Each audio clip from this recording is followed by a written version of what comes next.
Assalamualaikum warahmatullahi wabarakatuh.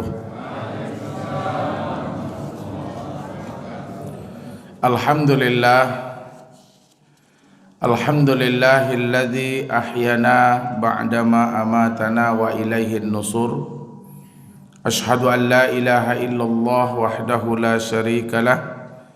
Iyyahu na'budu wa iyyahu nasta'in. Wa ashhadu anna Muhammadan abduhu wa rasuluh khatamul anbiya'i wal mursalin. Allahumma bika asbahna wa bika amsayna wa bika nahya wa bika namut wa ilaikan nusur. Allahumma aghnina bil ilmi wa zayyinna bil hilmi wa akrimna bit taqwa wa jamilna bil afiyah. Pengurus masjid yang kita hormati, Bapak Ibu jamaah sekalian, mudah-mudahan kita semuanya tergolong hamba-hamba Allah yang dimuliakan oleh Allah, baik itu di dunia terutama nanti di yaumul qiyamah. Kita berselawat kepada Rasulullah Muhammad. Allahumma salli ala sayyidina Muhammad. Semoga kita semuanya juga dimudahkan oleh Allah nantinya mendapatkan syafaat dari beliau.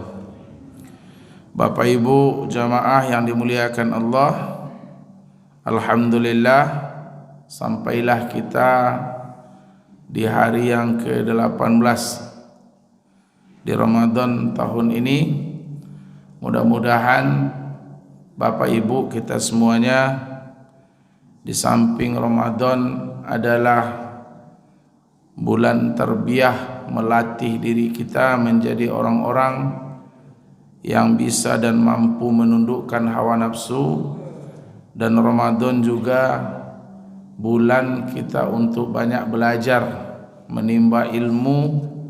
Mudah-mudahan ilmu yang Bapak Ibu dapatkan dari berbagai guru-guru kita semuanya menjadi ilmu yang bermanfaat. Alhamdulillah kemarin hari Jumat ya di sini itu diisi oleh UAS. Saya lihat saja di media. Ustaz Abdul Somad, alhamdulillah. Ini adalah sebuah kesempatan bagi kita untuk selalu dekat dengan para ulama.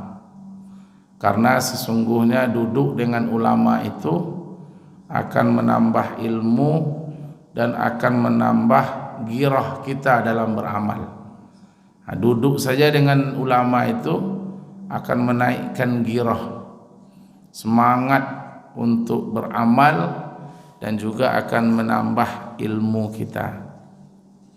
Bapak Ibu jamaah yang dimuliakan Allah, pada pertemuan kali ini kita akan membahas tentang permusuhan antara manusia dengan iblis ataupun setan. Nah, permusuhan ini sudah lama Bapak Ibu. Permusuhan ini berawal sejak terusirnya iblis dari surga. Terusirnya iblis dari surga, kemudian dia itu dikutuk sampai hari kiamat.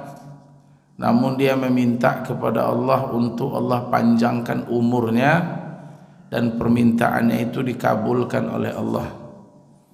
Maka iblis yang dulu diusir dari surga itu sampai hari ini dia masih hidup. Dan bahkan dia itu berjanji akan menyesatkan anak cucu keturunan Adam alaihissalam.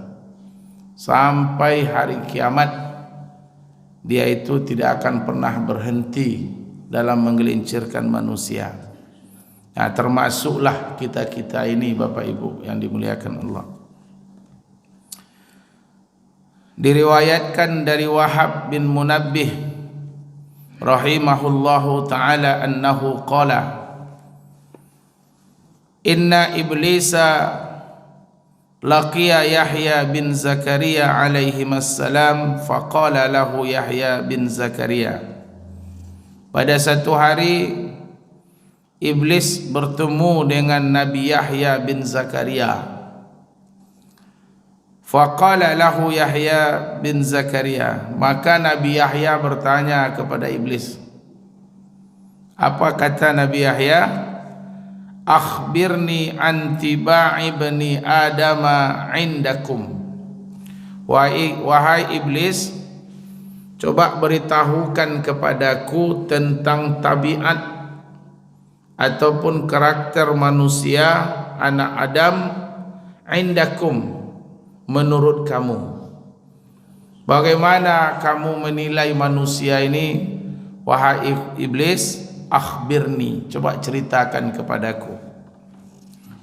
Faqala iblis, maka iblis menjawab bahwa manusia itu dalam pandanganku, dalam pandangan kami itu ada 3 golongan. Ini manusia dalam pandangan iblis. Yang pertama, faminhum fahuwa mithluka ma'sumuna la naqdiru minhum ala syai'. Golongan pertama, mithluka ma'sumun, sama dengan engkau. Sama dengan engkau ini adalah Nabi Yahya. Mithluka ma'sumuna la naqdiru minhum ala syai'. Manusia sama dengan engkau, para nabi seluruhnya, kami tidak sanggup untuk menggoda dan mengganggunya. Ini kalau para nabi itu Bapak Ibu, alladzina ma'sumuna, mereka itu maksum. Tidak sanggup iblis untuk menggoda. Baik nabi seluruhnya. Bagaimana Nabi Adam itu kok bisa? Nah, Bapak Ibu jamaah yang dimuliakan Allah, semuanya adalah skenario dari Allah. Bahwa sesungguhnya ibaratnya kita mau bekerja ini Pak. Kalau kita mau bekerja, itu sebelum kita disuruh bekerja, kita di training dulu. Di training dulu selama 3 bulan. Setelah nanti sudah mampu, sudah bisa untuk dilepas, barulah dia mulai bekerja. Nah, ibaratnya Nabi Adam alaihissalam, beliau itu diciptakan di dalam surga, tapi sesungguhnya beliau itu sudah direncanakan untuk khalifah di muka bumi. Inni ja'ilum fil ardi khalifah. Kami akan menjadikan seorang khalifah di muka bumi dari bangsa manusia, itulah Nabi Adam alaihissalam. Tapi sebelum beliau diturunkan ke bumi ini, maka di training beliau dulu di dalam surga. Maka disampaikan ini tabiat iblis seperti ini. Maka kalau, nah ini kita jikalau ini, jikalau pun Nabi Adam itu tidak makan buah khuldi, beliau itu tetap juga akan diturunkan ke bumi ini. Karena memang bumi ini untuk manusia yang akan menjadi khalifah. Jadi ini skenario dari Allah Subhanahu wa taala. Dan Nabi Adam itu beliau maksum. Dosa beliau terampuni. Jadi Bapak Ibu yang dimuliakan Allah Subhanahu wa taala, jadi golongan para nabi itu semuanya maksum. Dipelihara, dijaga oleh Allah Subhanahu wa taala. Itu yang pertama. Wasani, yang kedua, fahum fi aidina kal karrati fi aidi sibyanikum. Golongan manusia bagaikan sebuah bola yang ada di tangan anak-anak. Wa qad kafuna anfusahum, dan sungguh kami bebas mempermainkannya. Kalau ada bola di tangan anak-anak Bapak Ibu, itu kan anak-anak bebas memainkan bola ini. Mau dilemparnya, mau disipaknya, mau didudukinya, atau mau dia buang, itu tergantung anak-anak. Bebas anak-anak itu memainkan bola. Nah, ada golongan manusia bagaikan bola di tangan iblis. Bebas iblis mau apain. Mau disuruh judi, langsung dia lakukan berjudi. Disuruh iblis berzina, dia berzina. Disuruh iblis dia itu minum khamar, diminumnya khamar. Dan bahkan kata iblis, kami tidak bersusah payah dalam mempermainkan mereka. Bahkan mereka itu sekali saja diajar, dia dah pandai sendiri. Sekali aja iblis ngajarkan dia berzina, besok tak perlu iblis susah payah lagi. Bapak tu dah pandai sendiri dah. Sekali aja diajarkan dia berjudi dengan senjata hawa nafsunya, maka besok bapak tu dah pandai sendiri dah. Tak perlu iblis susah payah lagi. Walaupun dibelenggu pun dia di bulan Ramadan ni, bapak tu dah pandai sendiri. Bahkan iblis pun ngeri-ngeri juga nengok. Mak ngeri bapak ni lebih pula dari awak ajarkan 2, tapi dia pandai sampai 5 tingkat. Dah pandai sendiri dia, Pak. Jadi iblis tak susah payah lagi. Ini golongan kedua. Dan golongan yang ketiga, fahum asyaddul asnafi alaina. Inilah golongan yang paling sulit bagi kami. Asyaddul asnafi alaina. Asnaf itu artinya golongan. Asnaf yang 8, golongan 8 yang berhak menerima zakat. Asnaf itu artinya golongan. Golongan yang sulit bagi kami. Fa naqbilu ala ahadihim hatta nadrika minhu hajatina.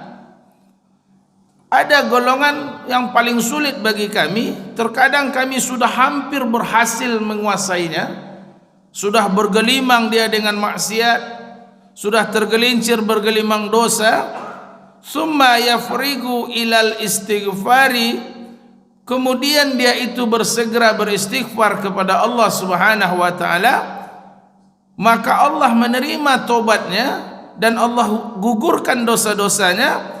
Fayafsidu bihi alaina ma adrakna minhu, maka binasalah usaha kami yang selama ini, usaha kami ya binasa, karena seluruh dosa-dosanya terampuni, kemudian tobatnya diterima oleh Allah, maka binasalah usaha kami. Tapi ingat wahai Yahya, ini peringatan iblis nih Pak. Tapi ingat wahai Yahya, fala nahnu nai'asu minhu, kami tidak akan pernah berputus asa menggodanya. Kami tidak akan pernah berputus asa menyesatkannya. Ya, tidak dapat malam, pagi kami tunggu. Tak juga dia sesat pagi, siang kami nanti. Tak juga dapat siang, sore kami kejar. Tak dapat juga sore, malam pun akan kami sesatkan dia. Sampai kapan? Sampai ruhnya meninggalkan jasadnya. Oh, ini pernyataannya nih Pak. Walaupun kami sering gagal. Wala nahnu nai'as, kami tidak akan pernah berputus asa. Wala nahnu nadriku hajatina minhu, sekalipun kami terus gagal menyesatkannya, tapi kami tidak akan pernah berhenti. Itu Pak, Bapak Ibu yang dimuliakan Allah. Dari berbagai arah. Ya, makanya kemarin waktu Bikar Subuhan kita sudah sampaikan bagaimana usaha iblis itu. Ya, iblis itu tidak suka kalau dosa kita itu terampuni. Abdullah bin Umi Maktum itu gara-gara dia jatuh pergi ke masjid, iblis itu mau menuntun tangannya setiap hari, karena takutnya iblis itu dia terjatuh kedua kalinya. Begitu iblis Bapak Ibu. Makanya yang paling menderita dengan masuknya Ramadan ini adalah iblis. Iblis kalau sudah masuk Ramadan dia menangis menjerit-jerit Pak. Kenapa? Karena dosa manusia di saat itu berguguran. Tobat-tobat manusia diterima oleh Allah, maka binasalah usaha iblis selama ini yang membuat dia kecewa. Tapi ingat, wala nahnu nai'asu, kami tak pernah berputus asa. Tak dapat Ramadan ni Rayo nanti ditunggu. Tak dapat malam pertama sampai malam ke-25, malam 26 dan nanti ni lu. Bisik ndak usahlah tarawih lah. Ya. Dah cukup lah ibu ni 25 malam. Kue lebaran macam mana lagi ni? Tarawih ke tarawih terus saja. Itu kan sunat hukumnya tu. Ini kata iblis ni. Dia pandai pula dia, Pak. Tahu pula dia hukum sunat dan wajib tu. Ya dia tahu dia, Pak. Makanya kalau kita solat tu, Pak, iblisnya bukannya diam dia. Ya bukannya diam. Wa qala Rasulullah sallallahu alaihi wasallam, "Asy-syaitanu yajri min ibni Adam majrid dami." Sesungguhnya setan itu menguasai manusia seiring dengan aliran darahnya. Bagaimana darahnya mengalir, disitulah iblis dan setan menguasai manusia. Fayam bagi, maka semestinya, kata Imam Abu Laits dalam kitab ini, fayam bagi lil abdi ayyajtahada fi daf'il waswasati an nafsihi, maka semestinya lah bagi seorang hamba itu bersungguh-sungguhlah dalam menolak dan melawan was-was yang dibisikkan setan ke dalam diri kita. Kita mesti bersungguh-sungguh, Pak. Mesti bersungguh-sungguh bahwa menjadikan wa yajtahidu fi mukhalafati aduwin li anna Allah Ta'ala qala, kita mesti bersungguh-sungguh menjadikan iblis dan setan itu sebagai musuh kita. Mesti bersungguh-sungguh kita.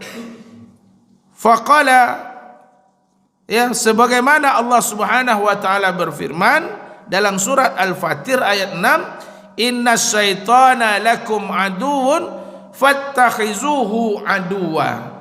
Maka sesungguhnya setan itu adalah musuhmu, maka jadikan dia sebagai musuh. Ya, fattakhizuhu aduwa. Kalau memang setan itu musuhmu, maka jadikanlah dia sebagai musuh.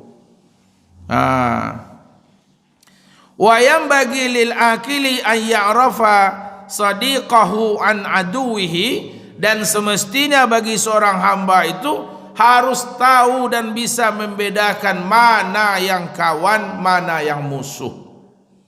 Kalau memang setan itu musuh kita, bersungguh-sungguhlah kita untuk melawannya. Jangan diperturutkan was-was setan. Jangan dibangkit-bangkitkan juga setan tu, Pak. Bangkit setan dan habis kalian semuanya.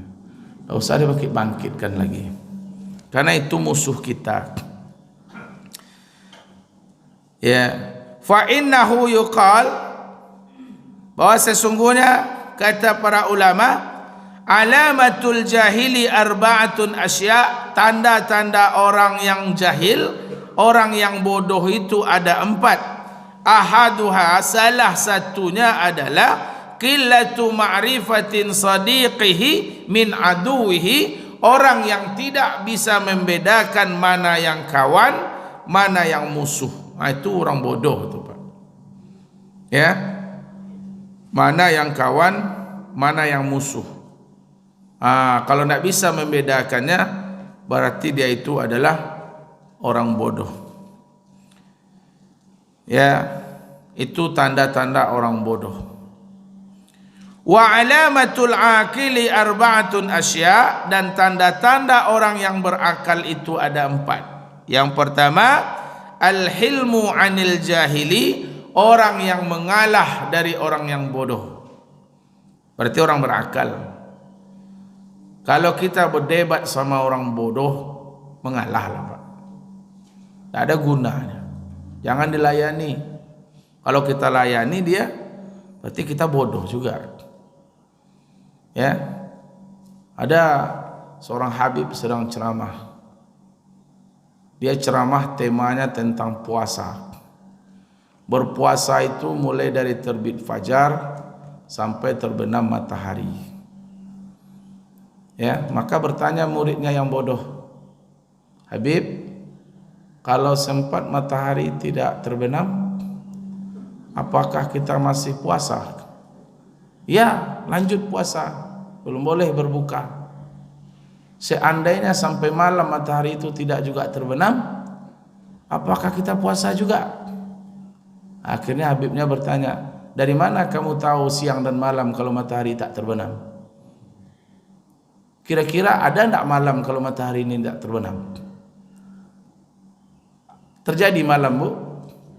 Ya tidak lah. Andai kata sampai malam matahari tidak terbenam, apakah kita puasa juga? Itu pertanyaan bodoh. Dari mana dia tahu malam kalau matahari tidak terbenam? Ya, berdebat dengan orang kayak gitu mengalah aja lah, Pak. Ya mengalah aja lah kita. Percuma. Jadi kalau kita mengalah berarti kita berakal. Kemudian tanda orang yang berakal, waraddu nafsi anil batil, menolak hawa nafsunya dari berbuat batil. Berarti ini hawa nafsu dikendalikan oleh akal. Yang ketiga, wa infaqul mali fi haqqihi, membelanjakan harta yang tepat sasaran. Itu orang cerdas tuh, Pak. Cerdas dia. Apa yang butuh itu dibelinya, itu cerdas dia. Ya, mana yang sakit itu yang diobat. Sakit perut diminum bodrek, itu bodoh namanya. Yang sakit itulah yang diobat. Nah, yang keempat orang yang berakal itu wa ma'rifatus sadiqahu min aduwihi, orang yang tahu membedakan mana yang musuhnya dan mana yang kawannya. Nah, ini kembali ke pengajian kita tadi. Jadi kalau kita memang tahu bahwa setan iblis itu adalah musuh kita, bersungguh-sungguhlah melawan was-wasnya. Bersungguh-sungguh. Nah, bagaimana bersungguh-sungguhnya? Pertama, perbanyaklah berta'awuz kepada Allah dari godaan dan was-wasnya. A'udzubillahi minasyaitonir rajim. Mau mengaji, berta'awuz. Apabila kalian akan membaca Al-Quran, maka berta'awuzlah kepada Allah dari godaan setan yang terkutuk. Karena kalau mengaji kita, Pak, itu setan itu sudah mulai mewas-was. Ya, ngantuklah datang, mulai mengaji ngantuk. Banyak aja, gatal lah. Ini gatal, ini gatal. Kalau nak mengaji itu banyak aja. Datanglah kawan, jadi kita buat kue. Ini baru buka baru ni. Kawan dah tiba nelpon dah. Jadi kita buat kue. Di mana kita buat? Banyaklah yang ingat. Ini ya, bumbu-bumbu kue belum dibeli. Ini nak mengaji ni itu was-was. Makanya sebelum mengaji itu berlindung kepada Allah dari was-wasnya setan. Beruduk, was-was banyak. Dah siap basuh muka, siap basuh tangan, dibisikkannya was-was. Tadi rambut ada nak diapakan? Diusap. Tadi ada nak istinja tadi? Terus rasa buang angin tadi. Itulah.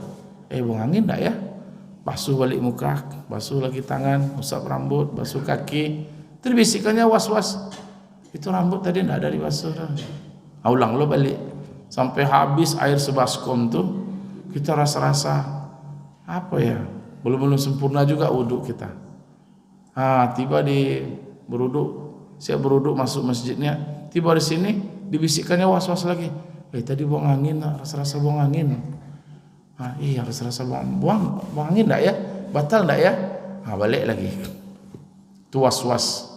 Karena setan tu banyak, bala tentaranya banyak. Ada yang khusus bertugas di tempat beruduk, ada yang khusus bertugas di WC, ada yang tugasnya di pasar, ada yang tugasnya di pintu masjid. Makanya setiap kita ada doanya, masuk WC baca doa, Allahumma inni a'udzubika minal khubusi wal khaba'is. Aku berlindung kepada Allah dari setan laki-laki dan setan betina.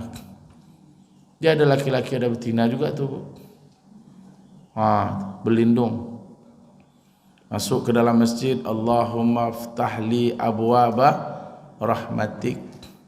Nanti tiba di masjid mau takbir kita, maka baca surat An-Nas sebelum pasang niat. Qul a'udzu birabbin nas, malikin nas, ilahin nas, min syarril waswasil khannas, alladzi yuwaswisu fi sudurin nas. Idza hadara waktu salati amara iblisu junudahu bi an yatafarraqu. Apabila sudah masuk waktu solat, maka iblis memanggil seluruh bala tentaranya. Nih waktu solat sekarang zuhur jam berapa? Jam 12:15 contohnya. Itu jam 11 ya, iblis sudah memanggil bala tentaranya.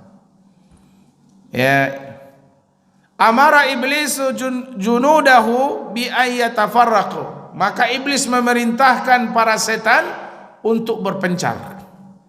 Wahai pasukan-pasukanku, apa pencar kalian? Kemana berpencar? Wa ya'tuna an-nasa alladzina yuqimuna as-salah. Datangi rumah orang-orang yang akan mendirikan salat. Datangi rumah-rumahnya. Ya.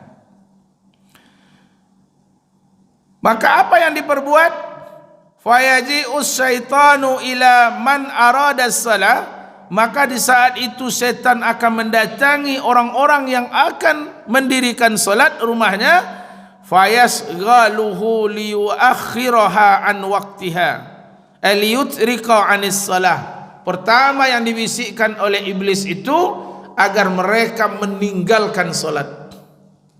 Dibisikkannya, tak usahlah salat dulu pak, bapak kan belum pensiun lagi, nantilah solat.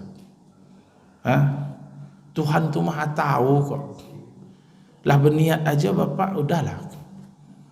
Kan niat tu perlunya. Nanti kalau sudah sakit-sakit bapak barulah solat. Jauh lebih khusyuk. Kalau kini kan, tak usahlah dulu. Fa illam yaqdir ala syai'in min zalika, apabila tipu daya pertama ini tidak berhasil, dah terlambat, iblis tu datang dah. Rupanya bapak tu lah yang berangkat lah. Lah siap bapak tu beruduk, lah sandang sajadah, lah mau pergi ke masjid beliau. Apakah setan tu dia putus asa? Tidak. Dibisikkannya yang kedua. Apa yang kedua? Fayasghiluhu liyuakhiraha an waqtiha. Iblis akan membisikkan kepada manusia untuk mentakhirkan waktunya, diulur-ulur. Ya kalau memang bapak nak ke masjid juga, tapi tunggulah dulu, belum marilah. Orang aja belum azan lagi, bapak cepat kali pergi. Itu kata iblis. Kalaupun bapak dah sampai di masjidnya, tunggulah masuk dulu. Ustaz Abdul Somad je belum datang khatib lagi. Rokok-rokoklah sekarang. Rokok-rokoklah di luar tu dulu. Khatib aja belum sampai. Dah sampai khatib, dibisikkannya lagi, tunggulah dulu masuk. Pengumuman keuangan tu lama tu. Nantilah. Tunggulah dulu. Duduk-duduklah sini dulu. Cerita-ceritalah dulu. Kalau dah naik khatib nanti baru bapak masuk. Itu pandainya dia. Ya Pak ya. Salat tahiyat masjid itu kan sunat. Kalau yang ini sunat. Yang wajib-wajib je lah. Fa illam yaqdir ala syai' min zalika, apabila itu juga tidak berhasil, ternyata bapak tu sudah masuk ke masjid, apakah iblis itu putus asa? Tidak. Maka iblis akan melalaikan hatinya untuk menyegerakan solat itu. Solatlah terburu-buru. Gitu. Masuk perangkap berikutnya. Pertama tadi tinggalkan. Yang kedua tunggulah dulu, belum mari lagi. Yang ketiga, kalau kita sudah solat, dibisikkannya supaya terburu-buru. Yang wajib-wajib je lah baca, sunat tu tak usah. Ya. Doa iftitah tu sunat, Al-Fatihah tu yang wajib, baca ayat tu sunat. Dia tahu pula dia pak, mana yang wajib, mana yang sunat tu. Karena iblis tu ahli pula fikih. Karena dia sering dengar ustaz ceramah. Tahu pula dia mana yang wajib, mana yang sunat, Pak. Kalau dia baca ayat yang pendek-pendek aja lah, ngapa panjang-panjang? Kan sunat cuman, tahu pula dia sunat, Pak. Subhana rabbiyal a'la itu udah 3 kali, sekali aja pun cukup. Pokoknya gimana kita supaya sholat itu cepat, Pak, terburu-buru. Fa illam yaqdir ala syai' min zalika, apabila itu juga tidak berhasil, iblis masuk ke tipu daya berikutnya, wa yasguluhum an qulubihim anis shalah, dia masuk ke dalam waswas yang lebih halus dari itu, mereka lalaikan hatinya. Mulailah diputarnya ya kejadian satu hari itu dalam benak kita. Makanya kata Ustaz Das'ad Latif, ada orang yang menghitung-hitung uang di dalam sholat. Allahu Akbar. Tadi uang dibawa 100 ke pasar, beli cabai 20, beli ayam 20, beli jengkol muda 5.000, habislah 87.000. Mana ya yang 13.000? Manalah letaknya? Itulah yang dihitung-hitung dalam sholat, Pak, ya. Itulah. Itu iblis ngerjakan. Atau kita jumpa orang di pasar, Pak, lupa kita namanya, Pak. Itu kadang ingat dalam sholat, Allah, siapalah nama bapak itu? Rasa-rasa pernah lah jumpa bapak, tapi itu di mana ya gitu. Dikasih tahu oleh iblis, lupa Pak Usman tuh katanya. Oh iya Pak Usman katanya. Itulah ingat kita di dalam sholat. Banyak yang diputarnya dalam sholat itu. Ya, kadang pas sholat Allahu Akbar, ada khusyuk itu. Ternampaklah saldo masjid. Mak, habis betina yatim kemana begini? Gitu ya. Cuma mana pengurus ini gitu. Belum lagi bagi betina yatim lah, habis saja gitu. Itulah was-was itu, Pak. Ya, itu banyak yang dia datangkan di hati kita nih. Banyak. Pokoknya mulai sejak kita bangun tidur sampai kita akan sholat itu sudah ada rekamannya oleh iblis, oleh setan. Nanti diputarnya lah rekaman itu ketika kita sholat. Banyak yang ingat. Banyak yang ingat. Bahkan letak kunci pun tahu dia. Di mana kunci itu letakkan. Wa illam yaqdir ala syai' min zalika, apabila itu juga tidak berhasil, ya kita mampu mengendalikan diri, maka dia masuk ke tipu daya yang jauh lebih halus dari itu. Itulah dia bisikkan sifat riya dan sum'ah. Riya lagi, Pak, dia masuk. Assalamualaikum, assalamualaikum. Kata iblis, mantap ibu, memang harus kayak gitu ibu sholat. Kata iblis nih, mulailah ibu nih ya merasa riya. Ya, riya dengan sum'ah itu sama, Pak. Riya asal katanya roya, dilihat. Bagaimana amalan itu supaya dilihat orang. Kalau sum'ah asal katanya sami', supaya didengar. Dia pengennya kebaikan dia itu didengar orang. Itu sum'ah namanya. Kalau ndak hidup mik luar, dia ndak mau tadarus. Itu sum'ah. Kenapa ndak tadarus, Bu? Mik ndak elok dah. Walaupun ndak elok mik, enggak apa salah. Ndak terdengar di orang di luar, ndak salah ngaji. Itu sum'ah namanya. Itu sebagian tempat ada model itu.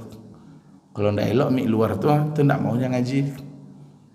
Tapi kalau lagi terdengar di orang di luar, baru dia mau ngaji. Itu sum'ah.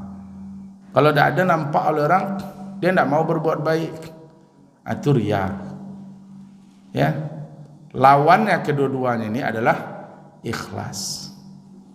Ikhlas itu seperti apa? Ikhlas itu ya seperti surat Al-Ikhlas. Walaupun tidak ada tulisan ikhlasnya, tapi dia dinamakan surat Al-Ikhlas. Kalau surat At-Tin ada kalimat tinnya. Wattini wazzaitun, namanya surat At-Tin.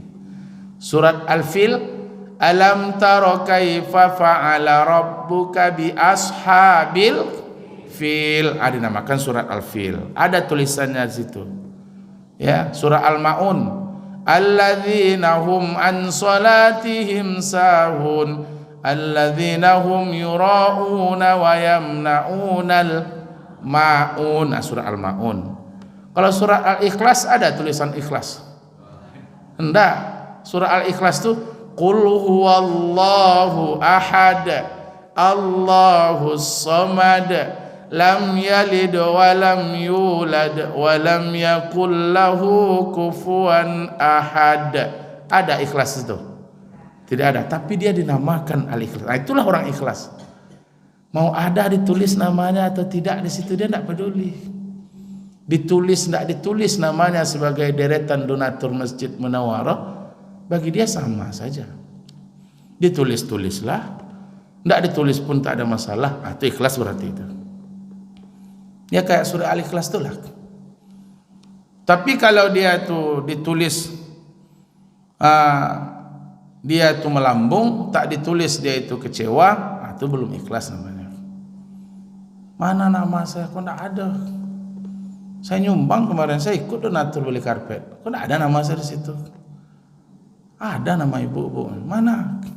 Itu nomor 15 itu kan nama ibu itu. Mana hajahnya? Itu lebih parah lagi, Pak. Tidak ada hajahnya tuh. Nama saya pakai hajah gitu. Itu.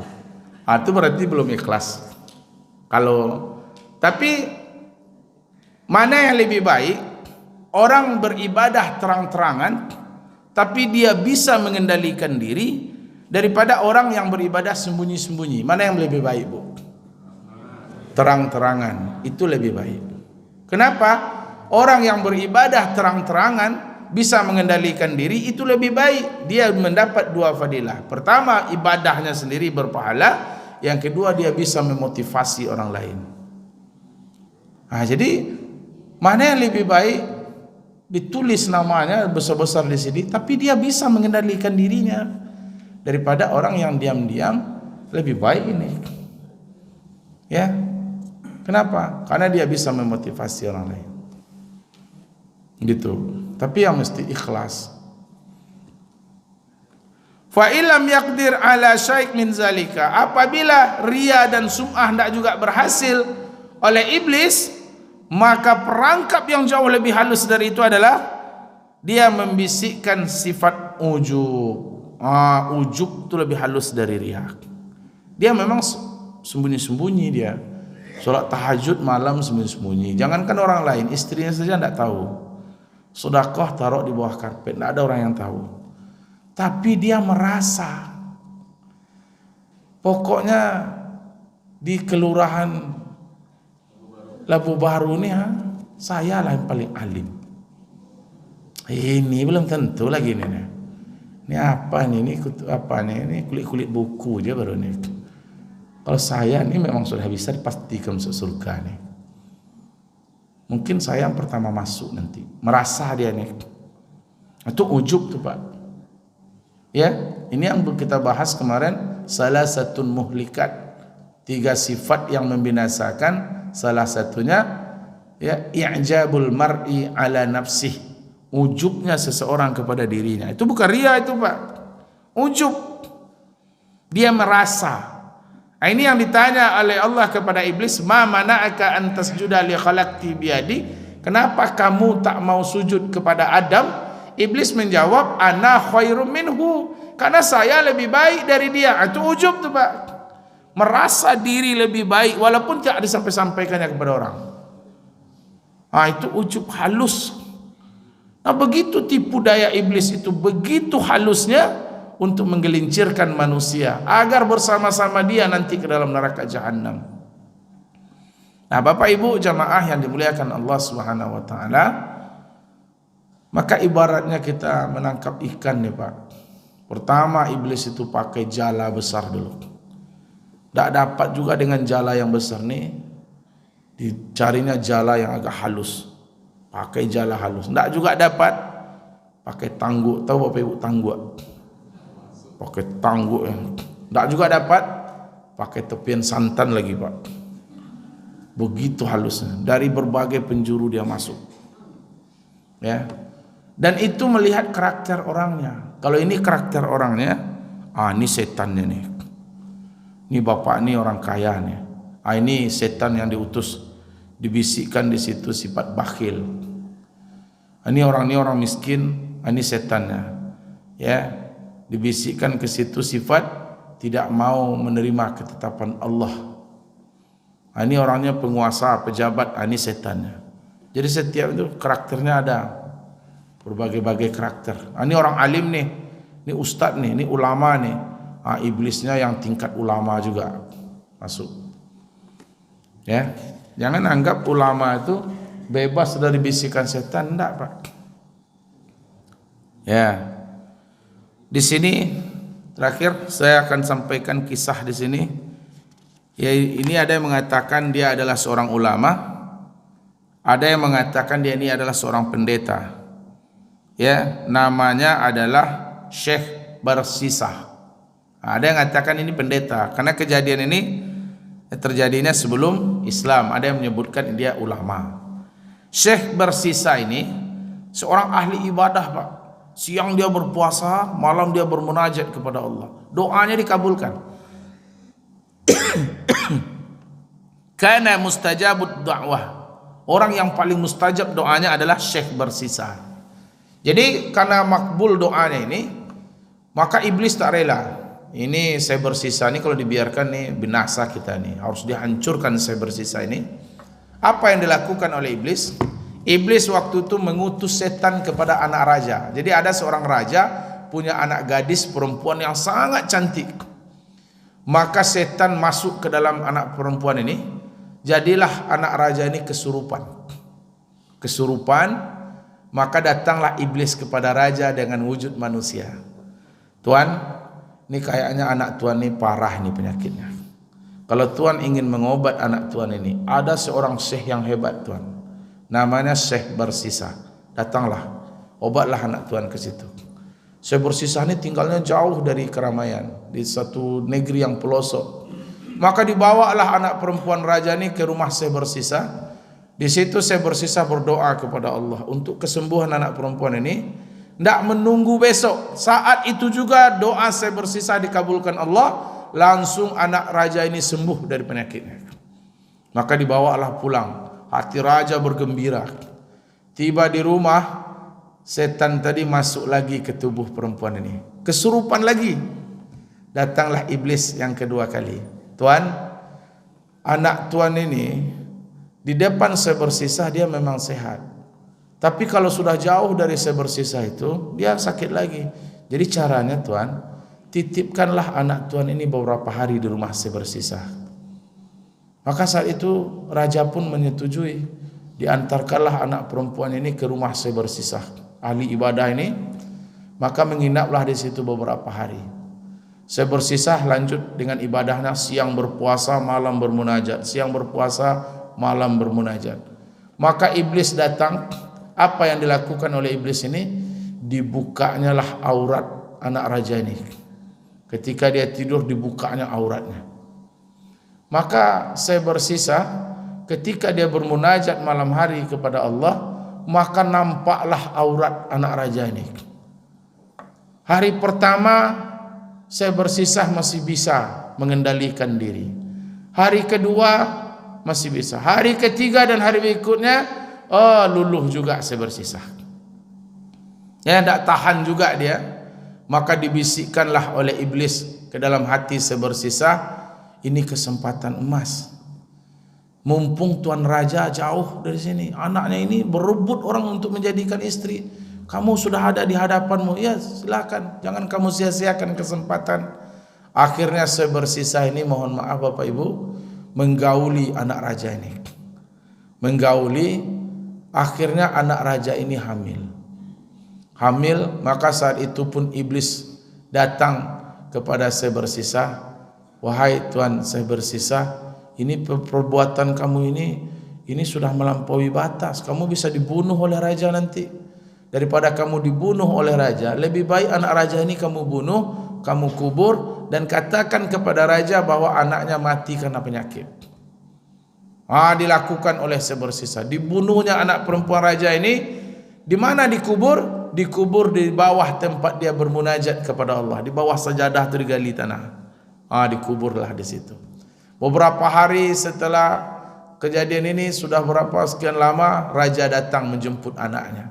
Diceritakan oleh Sebersisah, Tuan Raja, anak Tuan meninggal karena penyakit, tapi sudah saya kuburkan. Raja pun percaya karena dia ahli ibadah. Raja pun kembali ke istana. Kemudian datanglah iblis menghasut raja dalam wujud manusia. Wahai Tuan Raja, anak Tuan Raja itu bukanlah mati karena penyakit, tapi dia itu dibunuh oleh Sebersisah. Kalau Tuan tidak percaya, galilah kuburannya di bawah tempat dia bermunajat kepada Allah. Akhirnya raja mengumpulkan pasukan, dicek kebenaran, ternyata ya. Maka setelah diketahui, maka Sebersisah waktu itu dihukum gantung. Ketika Sebersisah berada di tiang gantungan, menjelang detik-detik akan dieksekusi, datanglah iblis berwujud manusia. Wahai Sebersisah, selama ini apa yang kamu lakukan adalah tipu daya saya. Hari ini kesempatan terakhirmu untuk menyelamatkan diri. Kalau memang engkau ingin selamat, maka sujudlah kepadaku. Akui saya sebagai Tuhan. Apa kata Sebersisah? Bagaimana mungkin saya sujud kepadamu sedangkan saya berada di tiang gantungan? Kata Sebersisah, itu gampang. Silakan kau anggukkan kepalamu 3 kali, akui saya sebagai Tuhan, kamu akan saya bebaskan dari hukuman mati. Saat itu Sebersisah menyetujui, menundukkan kepalanya 3 kali, mengakui iblis sebagai Tuhannya. Ketika Sebersisah sudah mengakui iblis sebagai Tuhannya, apa kata iblis? Wahai Bersisah, hari ini aku berlepas tangan dengan apa yang sudah kamu lakukan. Mari kita bersama-sama ke dalam neraka Jahannam, bahwa sesungguhnya apa yang kamu lakukan, aku berlepas tangan dari itu. Itulah tipu daya iblis, Bapak Ibu. Akhirnya Sebersisah mati dalam keadaan musyrik dan mati dalam keadaan kufur.